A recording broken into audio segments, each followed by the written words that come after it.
Rev it up and welcome to Cars Yeah, show number 2391. Be prepared to be inspired. This is Cars Yeah, where you'll enjoy interviews with inspiring automotive enthusiasts. Mark Green is here to provide you with a fuel injection of automotive inspiration. So get in, sit down, buckle up, and get ready for a wild ride here on Cars Yeah.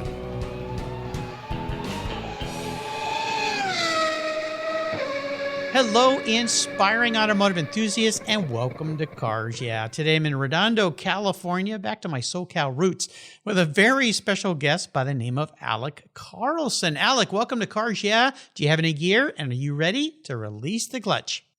Excellent. I'm ready to release the clutch. All right, we'll have some fun. Now, since you're an old school guy and you're into old school cars, releasing the clutch and laying down some rubber is probably not foreign to you. Definitely not to your great uncles who we're going to be talking about here. But before we dive into the world that you're living in and this dream you're continuing with your family, what's one little thing or maybe something unique about you, Alec? Probably the fact that, don't want to go out on a limb and make any assumptions about myself or the culture as a whole, but I am one of the younger ones out here keeping this traditional hot rod idea and culture alive and doing it the way that it used to be done. And oddly enough, I found that it really is in the blood because this is not where my passion for cars started. That passion for vehicles started actually with Volkswagens. Ah, well, that makes sense for Southern California. That's where mine started. My first, what I call my cool car, was a 67 Carmen Ghia that I bought and promptly ripped all apart and restored and painted and built up the engine and all that kind of fun stuff. VWs down in Southern California, are they still kind of a thing? Is it still coming along there? Oh, very much so. There's a very large VW culture down here. Lots of magazines and shows, Volkswagen racing, and if you live in a beach community like I do, you cannot go a day without seeing at least 5 sitting around, driving, parked, what have you. Well, cool. Well, they made a lot of those cars, and they're fairly simple to work on. At least for me, when I was in high school, I didn't have a lot of technical prowess or mechanical knowledge. I bought that great book. Let's see, what was that called? A VW Repair Guide for Complete Idiots. Oh, yeah. Which was a good title. I still have it. And it's full of fingerprints, from greasy fingerprints. And I figured out how to do pretty much everything to that car with that book. That was a great book. I think they did a good job. It's the Volkswagen Bible, so to speak. Yep, still is. Yeah, it brings back memories every time I thumb through it. Well, let me introduce you, and we'll dive into this world of keeping the culture alive, which I think is so cool. Alec Harrell is the owner of Harrell Engines Los Angeles, and at a young 27 years old, he's a fourth-generation member to carry on the family business. His great-uncles, Jim and Nick Harrell, started Harrell Engine LA in 1932 in the heart of Los Angeles. Wow, that was the year my dad was born. They went on to win many accolades in land speed and drag racing in the SoCal hot rod scene, and by 1946, the brothers developed their own in-house brand of high-performance cylinder heads and intake manifolds for flathead Ford V8s. Today, Alec carries on the tradition,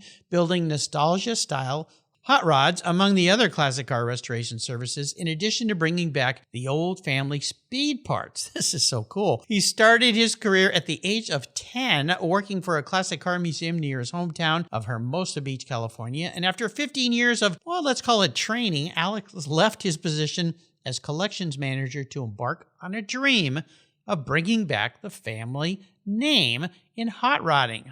Can't wait to hear more about this. But first, a word from our sponsors. They keep the gas in the tanks here.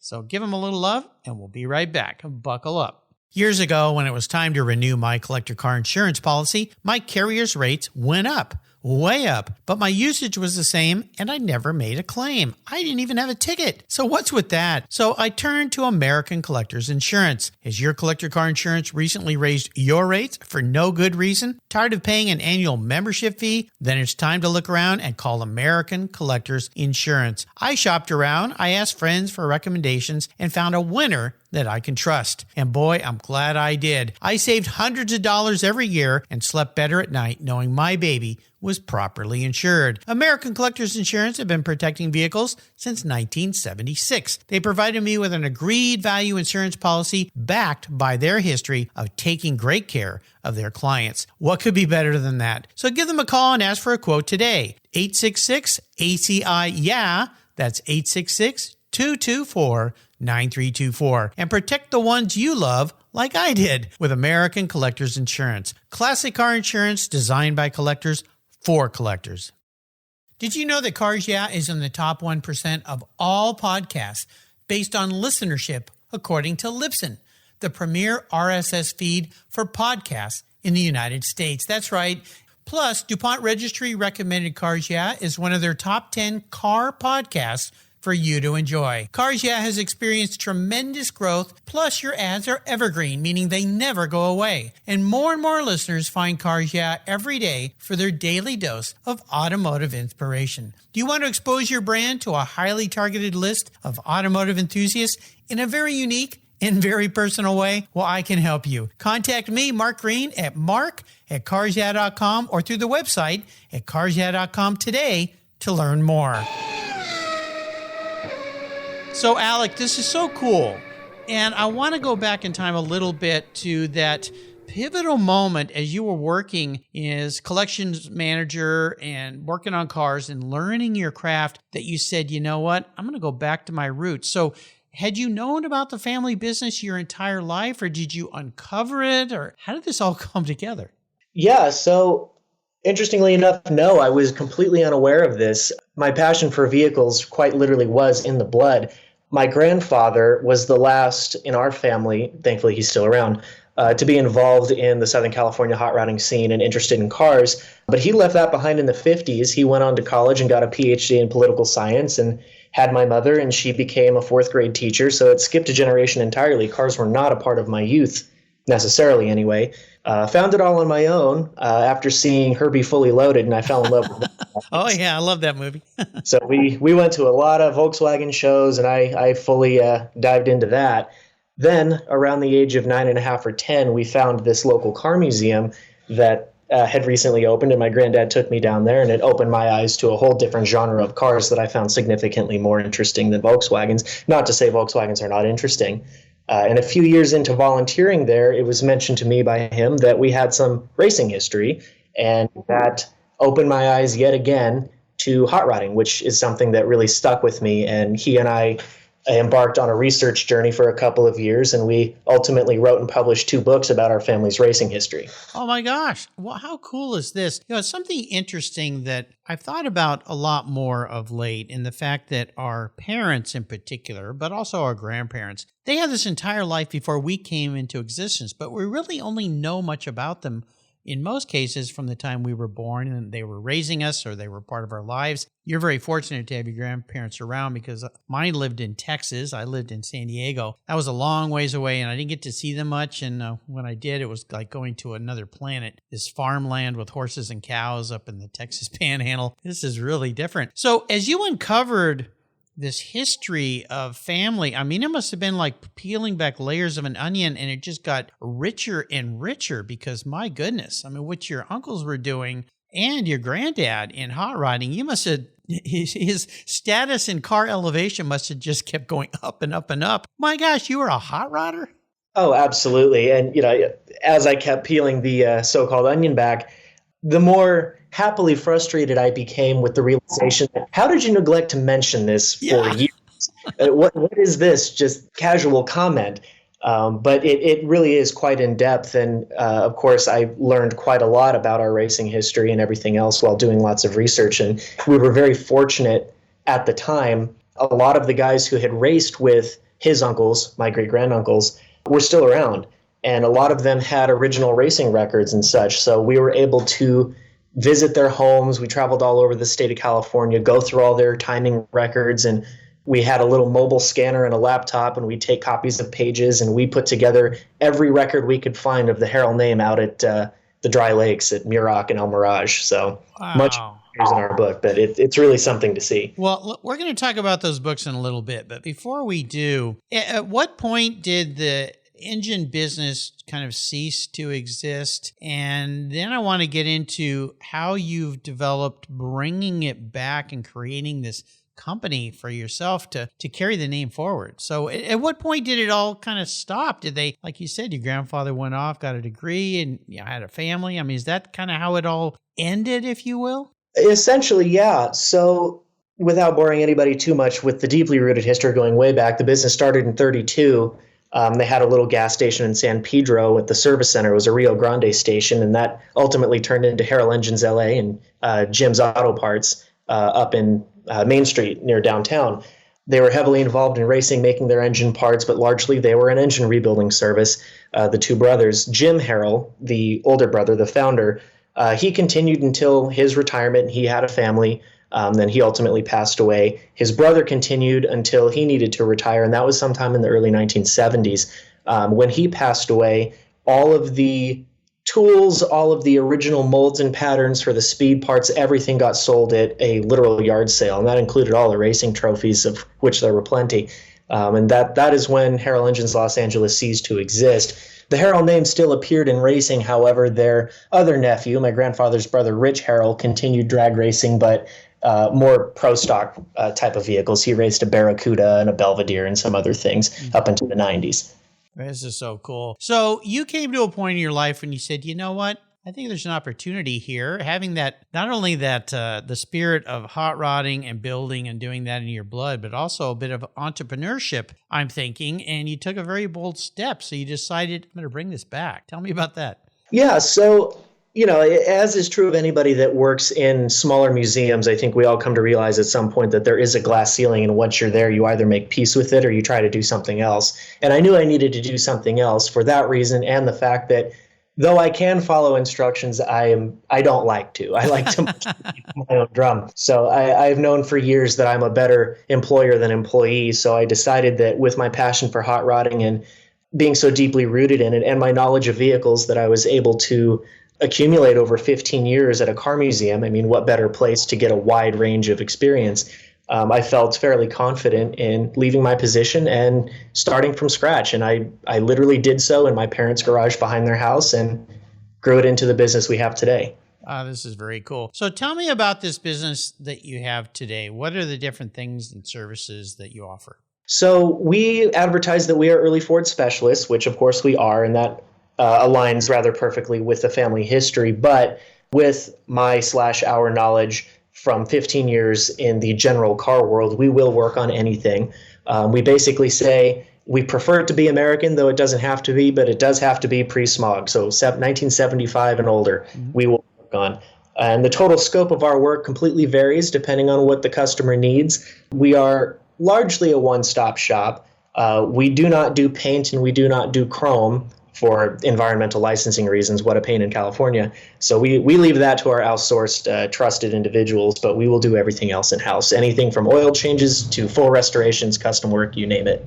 Very cool. I like to ask about inspirational people or mentors. I'm guessing that maybe in a way it was those uncles that were your beginning inspiration, but it sounds like your grandfather was a key mentor in your life when it comes to your business. Am I right there? Yeah, you are absolutely correct. And it is mostly equal parts between his uncles and my grandfather himself. My grandfather, in so much as he is responsible for raising me and molding me into the person I am today, I'd let him tell you about what he thinks of his work, but I think okay job. So he's very influential, very inspirational to me. I couldn't have done anything without him. He's the world to me. However, my uncle Nick, the granduncle Nick, the younger of the two brothers, though I've never had the opportunity to meet him, he passed some decades before I was born. From stories I hear in his work and the way he operated, I identify very much so with him, and I find his work and dedication and love of the machine to be very much similar to how I operate. So when it came to making this bold decision to start your own business, what would you say has been the biggest challenge?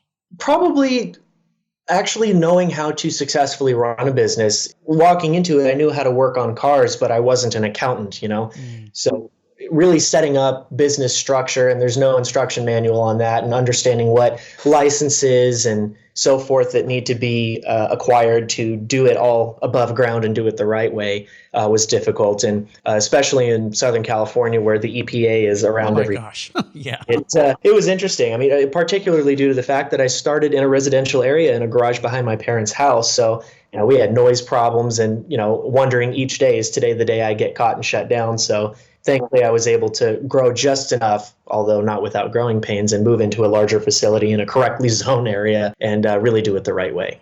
Yeah, well, my hat's off to you. That's very difficult because, government entities, the bureaucracies involved, and especially California, and I know that because I was part of a startup in California, and we escaped 30 years ago because it just was, we could see the writing on the wall was not going to make it easy. We were manufacturing products and car care products and things, so we had to get out and go somewhere else. But difficult to do, but not impossible, obviously. And I think about companies like Edelbrock, were in California for so long, but even they left. I think they went to Tennessee. Exactly. Yeah, because in fact, I think they were the last company to have a foundry in California that they could run, and it was grandfathered in. But once they left, I don't think there's anybody allowed to do that in California anymore. So great challenges, but it can happen. It can be done, and you're an example of that. I want to talk a little bit about your passion for cars. We touched on Volkswagens and hot rods and things, but is there one special vehicle that really stands out for you? Yeah, I think so, and I'll broaden it a little bit more to maybe two vehicles, but they're cut from the same mold. The first of which is my own car that I was fortunate enough to be able to build alongside my grandfather starting in high school. It's a 1932 Ford Highboy Roadster built in a... 32, of course. Oh, yeah. A vehicle well beyond my budget and his, so it took us 6 years to get it together, but it was from the ground up. We started with nothing and found some frame rails and erected a car from an empty space in the garage. So that's a very sentimental and special car to he and I, and also to the family. We built it to pay respect to everything that our family's done and the hot rod history that they assisted in giving birth to, so to speak. The second of which is an inspirational vehicle to me that unfortunately no longer exists, at least not yet. It was one of our most famous race cars that we had in the mid-1950s. We called it the Red Hot Roadster, and it was a fire engine red 29 Ford Roadster. It started out with a flathead. It had belonged to some other famous hot rodders and looked quite different before we got it, and completely re-engineered the car. And that little car just dominated at Lions Drag Strip, and it retired in 1959 with a Hemi under its hood. And that Hemi got pulled out of that car and ultimately ended up in the first generation of the Winged Express fuel altered, which still exists today in some way, shape, or form. It is a fairly well-known car. So we're starting the process of building a tribute to that vehicle in our own sense and style. Oh, how fun. This is very cool. I love it. When you get that done, send me some pictures. I can't wait to see it. Yeah. So I play a bit of a car psychologist here on Cars, yeah, and I crawl into your head a little bit here. If you were reincarnated, that is, if you were manifest as a vehicle, and this isn't what you want to be, this is how you perceive yourself as some kind of a vehicle. I have a guess that you got a little bit of old school in you because of this history, but we'll see where we go with this. Yeah. What kind of vehicle would you be and why? That really does take some interesting thought, and that's quite a question. Honestly, it some fashion of a truck, honestly. Naturally, a Ford truck, me being me, cut me open, I bleed Ford blue. In all honesty, probably a mid-60s bump side square body Ford truck. They've got cool factor. They get the job done. They make it happen. They're pretty solid.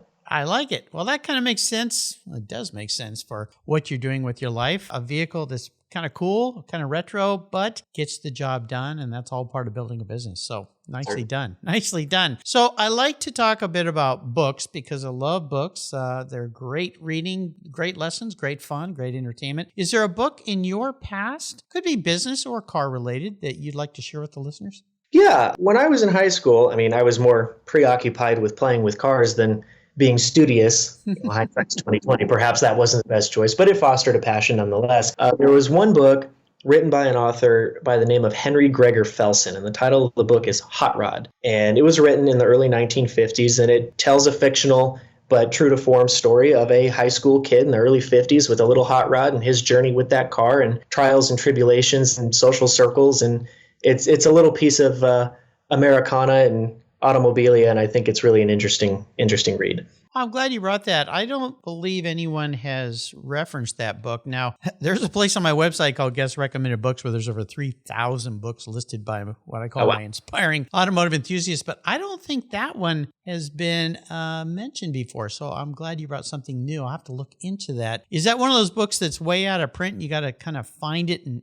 eBay and bookstores and things, or are they still producing that book? I'm not sure. All the copies I have are mostly original. There was a reprint done, I believe, in the 60s or 70s. Those are more accessible. I do have some original copies, but if you were to hop on today, I'm sure they're there. All right. I have 3 copies myself, I think. Very cool. Love it. So let's go on the ultimate drive today. I'm going to provide you with any vehicle in the world. You can take it anywhere you'd like. And here's the cool part. You can take anybody with you if you want to bring back those past uncles of yours and go for a ride with them. I can make that happen. What does the ultimate drive look like for you? The ultimate drive looks like Lion's Drag Strip in 1956, and being there with my great-granduncles and my grandfather as a teenager, and watching the Red Hot Roadster just absolutely annihilate Lion's Drag Strip and set down records.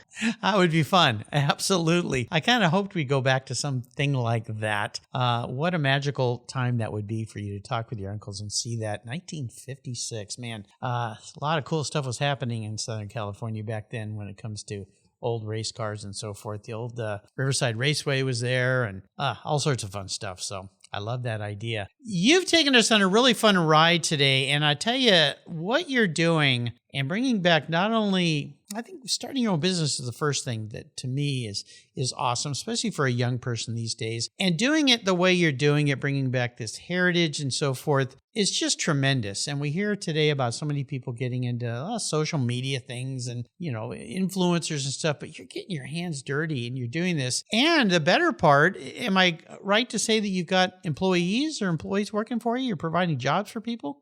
Yeah, absolutely. We got a couple guys right now, and we're growing by the day. We're about to take on some more, and we're inheriting a client list from a good friend who's nearing retirement. So we're expanding. Absolutely. That's awesome. My hat's off to you. This is really spectacular. If you could leave us with maybe some parting words of wisdom or inspiration for young people that are looking at a 27-year-old who's pulling this off and doing it, what would they be? There's a really great quote that I was made aware of when I was probably in 5th grade, and it stuck with me, and it also stuck with my mother, who used to remind me of it frequently. And it's from Henry Ford himself, actually, and that is, whether you think you can or can't, either way, you're right.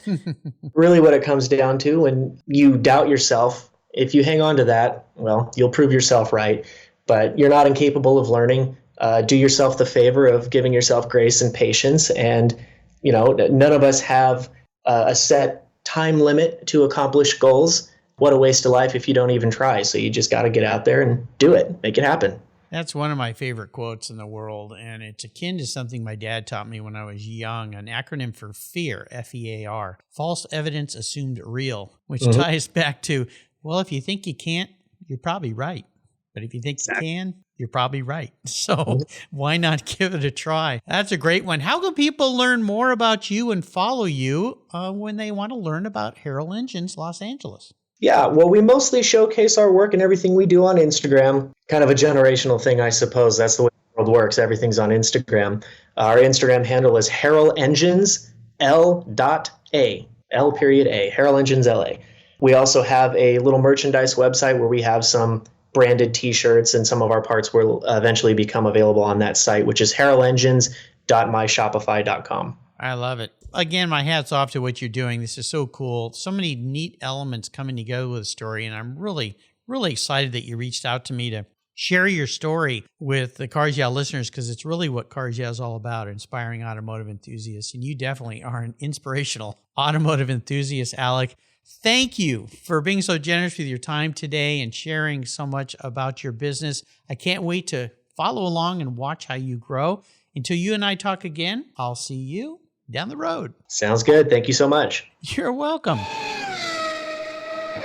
For several years now, you've heard me talk about Linkage Magazine. I've been a subscriber since the start. Their talented and creative team brings you a spectacular publication and website that shares the automotive passion from a worldwide perspective. Linkage is about driving, restoring, collecting, and first-hand experience at collector car auctions and more. They bring you real-world values plus rational, experienced opinions on the current markets. They cover the automotive world and the people who share our passions. And Linkage Magazine has grown, mailing you 6 issues annually. Join me on this journey with Linkage. They're geared for the automotive life. You can subscribe at linkagemag.com. 20, 50, or 100 years from now, will there be a workforce to care for the collector vehicles we love? With auto shop programs disappearing across the country, it's a question we enthusiasts have to ask. That's why I support the RPM Foundation, which exists to ensure that the critical skills necessary to preserve and restore these vehicles aren't lost to time. One of the many ways RPM, which is short for Restoration, Preservation, and Mentorship, is accomplishing this goal is through workforce development initiatives. The RPM Apprenticeship Program enables the next generation of artisans to earn a living while they learn the craft of restoring and preserving these vehicles directly from industry professionals. The Endangered Skills Program documents the process of masters training future craftspeople on a variety of critical skills in danger of being lost forever. For more information on how the RPM Foundation is driving the future of the collector vehicle skills trade, visit RPM Foundation today. They're one of the charities of choice here on Cars Yeah! Thank you so much for joining us on today's ride here at Cars Yeah! Drive on over to carsyeah.com to find show notes and inspiring automotive fun. Download your free copy of Filler Up, a fun book filled with gorgeous photographs of fuel filler fun, including quotes from more inspiring automotive enthusiasts. Download your copy today, and we'll see you next time on Cars Yeah!